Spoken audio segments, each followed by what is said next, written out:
Hello friends, आज हम एक इजी फिगर ड्रॉ करेंगे।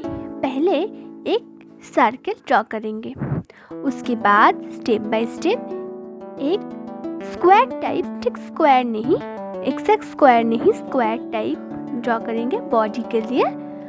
और एक गर्ल फिगर ड्राइंग है, इसके लिए गर्ल फिगर ड्राइंग के लिए एक स्कर्ट चाहिए, तो स्कर्ट परफेक्ट होने के लिए एक शेप करेंगे।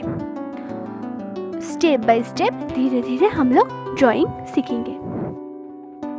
देन हम लोग धीरे धीरे हैंड, हेयर, आई सब कुछ ड्रॉ करेंगे। तो आप लोग देखते रहिए कैसे स्टेप बाय स्टेप एक easy figure, girl figure drawing आज हम आप लोगों के लिए ड्रॉ करेंगे। आप लोगों के सामने एक रिक्वेस्ट है हमारी तरफ से, आप लोग वीडियो को स्किप मत करिए, स्किप मत करके पूरा देखिए, क्योंकि स्किप करोगे तो अच्छे से सीख नहीं पाओगे, ड्राइंग प्रॉब्लम हो जाएगा। स्टेप बाय स्टेप ड्राइंग में स्किप करोगे तो कुछ स्टेप छूट जाएगी, इसलिए पूरा वीडियो देखिए।